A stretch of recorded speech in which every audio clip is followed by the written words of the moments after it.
6 sifat yang menghancurkan, memusnahkan segala amal-amalmu di bulan Ramadan.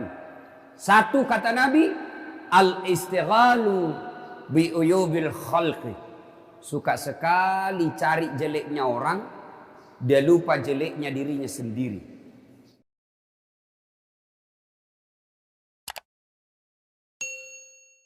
Rasulullah sallallahu alaihi wasallam, sittatu asya'in tukhbitul amal. Ada 6 sifat yang menghancurkan amal kebaikanmu. 6 sifat yang menghancurkan, memusnahkan segala amal-amalmu di bulan Ramadan. 1 kata Nabi, al-istighalu bi uyubil khalqi. Suka sekali cari jeleknya orang, dia lupa jeleknya dirinya sendiri. Ini ya, Pak Gosip. Semua mau dia urusi. Jeleknya orang dia nampak. Dia tidak tahu jelek dirinya. Yang orang Melayu mengatakan, semut seberang lautan tampak olehnya, sementara gajah di pelupuk matanya tidak terlihat. Kan aneh. Semut yang jauh dia bisa lihat, sementara gajah di depan matanya dia tidak lihat. Ini banyak orang seperti ini, Pak. Jeleknya orang dia tahu semua, sementara keburukan dirinya dia tidak urusi. Maka Nabi menjelaskan, beruntunglah orang-orang yang terlalu sibuk mencari kekurangan dirinya sehingga tidak punya waktu untuk mencari aib dan kekurangan orang lain. Ada ibu-ibu bilang begini, Ustadz, kan cocok itu yang saya bilang. Memang begitu. Justru benarnya kita cerita namanya ghibah. Kalau salah namanya fitnah. Pemilu kemarin, pilpres kemarin, banyak orang hancur amalnya, Pak. Facebook, Twitter, WhatsApp, dia share semua kejelekannya orang. Jeleknya orang semua ditabur. Caleg-caleg lawannya dijelek-jelekkan semua. Itu hancur amalnya. Itu nanti di akhirat kan ada orang datang. Ya Allah, ini puasaku. Datang tetangganya, tunggu dulu Tuhan.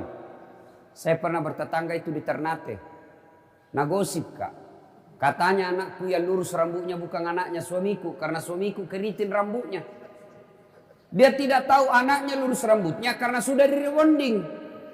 Gara-gara fitnahnya, saya malu satu kota. Saya minta keadilan. Allah berfirman, ya sudah, ambil itu puasanya. Habis puasanya 3 tahun. Habis puasanya 5 tahun. Masih ada yang datang. Saya juga ya Allah, saya pernah dicerita. Katanya mobilku hasil korupsi. Gara-gara fitnahnya, saya tidak diangkat jadi pegawai negeri. Saya tetap menjadi PTT, pegawai tidak tetap. Sudah itu TTP lagi, tetap tidak pegawai. Saya minta keadilan ya Allah. Allah berfirman, ya sudah, ambil puasanya, ambil sholatnya.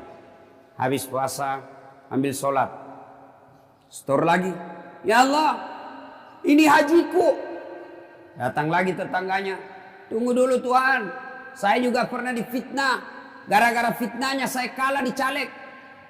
Habis sawaku tujuan, karpetku, ambil kembali di masjid. Saya minta keadilan ya Allah. Allah berfirman, sudah, ambil itu hajinya. Habis amalnya Pak. Habis, puasanya habis, sholatnya habis, hajinya habis, zakatnya habis. Masih ada yang datang. Ya Allah, saya juga pernah dicerita kejelekanku. Allah berfirman, bagaimana? Habis amalku ya Allah. Bagaimana lagi? Sudah habis amalku. Kata Allah, supaya adil, ambil dosanya itu orang pernah kau sakiti. Ambil semua dosanya itu orang pernah kau fitnah. Ambil semua dosanya itu orang pernah kau hina. Habis amal kebaikannya, dosanya orang masuk.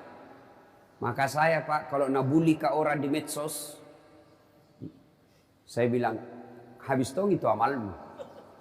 Cari tamat terus, cabut itu amalmu. Jadi kalau ada orang datang, Ustaz, nah benci sekali ke itu. Kenapa kau bilang dek? Nah cerita sama jelek tak? Bukan nah benci ke itu dek, nah sayang Kak. Maksudnya apa? Nanti amalnya itu nah kasih Kak.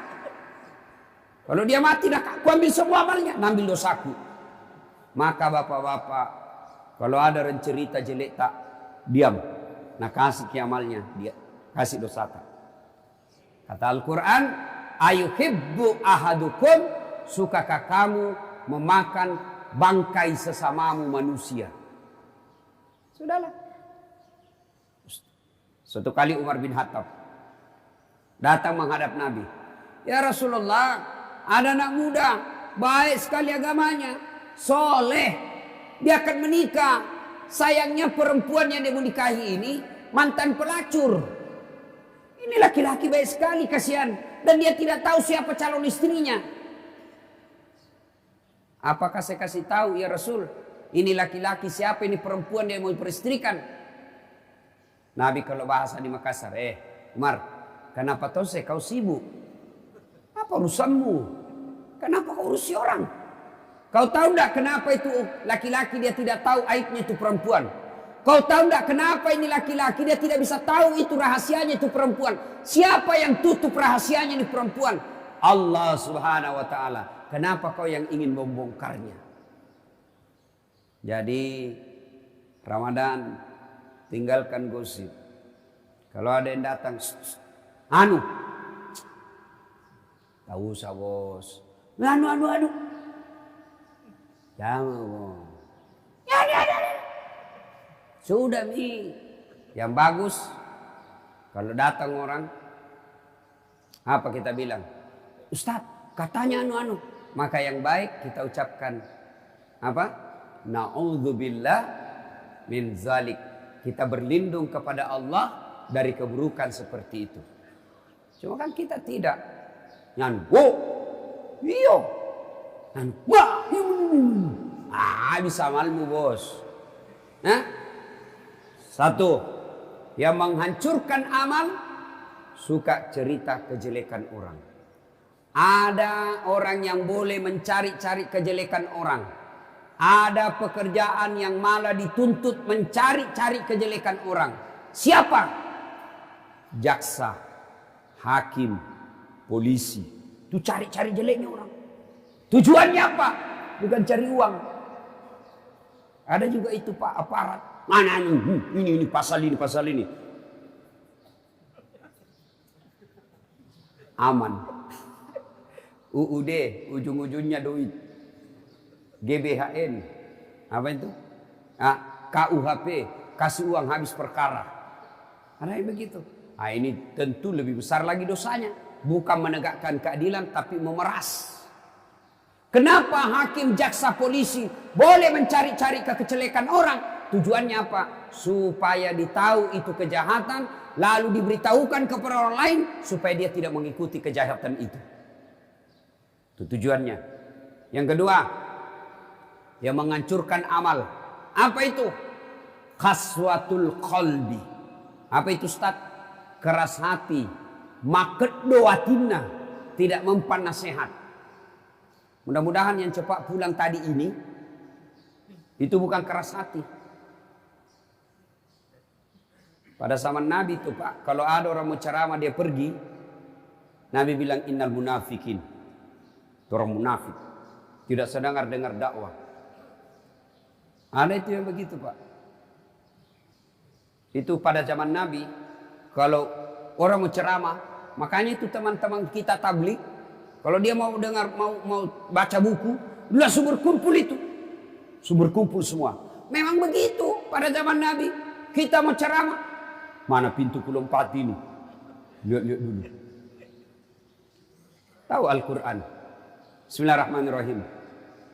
Innamal mu'minuna alladzina isa sukirallah wajilat qulubuhum wa idza tuliyat alaihim ayatuhum sadathum imanan wa ala rabbihim yatawakkalun. Orang beriman itu yang bagus imannya apabila dia dengar nama Allah bergetar hatinya. Disebutkan nama Allah bergetar hatinya. Yang kedua, apabila dibacakan ayat Allah bertambah imannya. Ini dibacakan ayat Allah pulang. Itu orang Islam Pak dalam masjid. Orang Islam dalam masjid seperti ikan dalam air. Ada enggak ikan Pak? Coba lihat itu ikan kalau dalam air. Senang itu Pak, berenang ke sana kemari. Bapak-bapak, ada ikan tidak senang air? Ada? Pak, kira-kira ada ikan tidak senang air? Ada Pak? Ada. Ikan mau mati. Kalau ada ikan sudah tidak senang air, mau mati itu. Jadi kalau ada orang ceramah dia keluar, mau mati itu. Pernah saya selesai ceramah begini, tiba-tiba ada orang tua datang. Kusesa kena, kau sisa saya kena. Kenapa Ji? Dari tadi saya mau kencing. Saya mau keluar, terpaksa ku tahan. Kalau yang mau kencing silakan Pak. Nah, Bapak saudara-saudara sekalian, ya, nah, itu tanda orang beriman. Dibacakan ayat Allah bertambah imannya. Kalau Bapak selesai dengar ceramah senang perasaannya, Bapak beriman. Tapi kalau dengar ceramah selesai dengar ceramah, Nabi bilang, Pak Satpol PP, Pak Fandi, jangan mau lagi panggil itu ceramah. Saya tidak suka ceramahnya. Kenapa? Anam bahas saya terusnya kena. Nah, masalah kok bos. Itu orang mati hatinya itu Pak. Ya, bahkan ayat berikutnya Allah jelaskan orang yang dengar dakwah, kalau dia tidak suka dengar dakwah, ayat berikutnya dijelaskan mereka lebih hina dari binatang. Coba itu ada dalam Quran kan? Ayo. Kau sampaikan ayat Allah atau tidak, kau ceramai atau tidak, kau nasihati atau tidak, kau dakwai atau tidak, sama saja mereka tidak akan beriman. Bahkan ayat berikutnya dijelaskan khatamallahu, punya hati tapi tidak bisa dia pakai, punya mata tidak bisa melihat, punya telinga tidak mendengar, mereka lebih hina dari binatang. Jadi kalau ada orang Islam Pak sudah tidak tenang kalau dengar ceramah, tidak senang dengar dakwah, mereka lebih hina dari binatang. Tahu binatang Pak? Tahu binatang? Tahu binatang toh? Kambing. Tahu kambing? Binatang. Tahu binatang? Kambing. Tahu kambing? Binatang. Itu kambing, mamaku di kampung sampai sekarang masih jual beli kambing. Itu kambingnya kalau ada nakal, nak ganggu temannya, tat. Langsung Nabi bilang mamaku, tikengi, tangkap, bawa di pasar, juali. Sampai di pasar tidak ada yang beli. Haji, dega kata beli, tidak ada orang beli, palisui, kasih pulang, potong. Kambing, nakal, jual. Tidak ada yang beli, potong, makan sama-sama. Kalau ada di sini, mau diapain? Mau diapa Pak? Hah? Jual. Siapa mau beli bikin repot. Potong. Siapa mau makan? Orang mati jangankan dimakan, dipegang saja jenazahnya itu orang meninggal. Jijik kita pegang muka atas setelah dipegang, dicuci bersih-bersih. Itulah yang Allah jelaskan, mereka lebih hina dari binatang. Jadi kalau ada orang Pak tidak suka dengar ceramah, bembe, kambing yang dua kaki, nah itulah dia. Malah nak musuh itu Ustaz, nak bully. Saya nak bully juga itu Ustaz Pak. Anak-anak muda nak bully Kak. Nak bilang Ustaz cerita sunnah-sunnah terus, tak pernah memelihara sunnah. Kenapa kau bilang saya tidak pelihara sunnah? Buktinya kau tidak pelihara jenggot. Mau diapa kalau tidak mau tumbuh? Ada juga orang itu Pak. Gara-gara jenggot. Tapi saya bilang tidak apa-apa. Malah tuh dosaku itu. Kau ambil dosaku. Ya. 3. Yang menghancurkan amal. Kita ulang tadi. 1, tukang gosip. 2, keras hati. Apa dia tahu itu das? Wah, ilmunya lebih bagus ilmuku. Habis bos sama ilmu. 3, yang menghancurkan amal. Qillatul haya. Makuras siri. Tidak ada rasa malunya. Bahkan Rasulullah menjelaskan, sebenarnya pakaian orang takwa itu rasa malu. Ini yang sudah mulai tipis di Indonesia Pak. Coba lihat pejabat kita sekarang Pak. Bandingkan pejabat Jepang. Pejabat Jepang Pak, baru dituduh korupsi, sudah mundur. Bukan cuma mundur Pak, nah bunuh dirinya karena dituduh bahwa tidak terbukti. Jepang, kita bukan lagi dituduh, sudah di penjara, masuk lagi caleg. Coba mikir, ini Indonesia Pak. Pencuri, perampok, koruptor.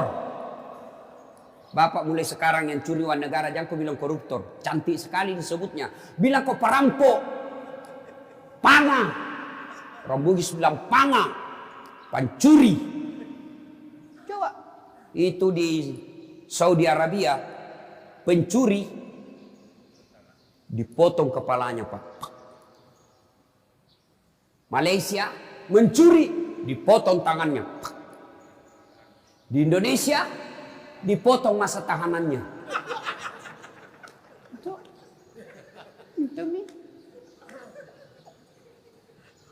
Dulu. Malu itu Pak orang kalau dibilang mencuri. Malu. Sekarang tidak malu Pak. Dulu. Malu orang pakai plat merah urusan pribadi. Dulu.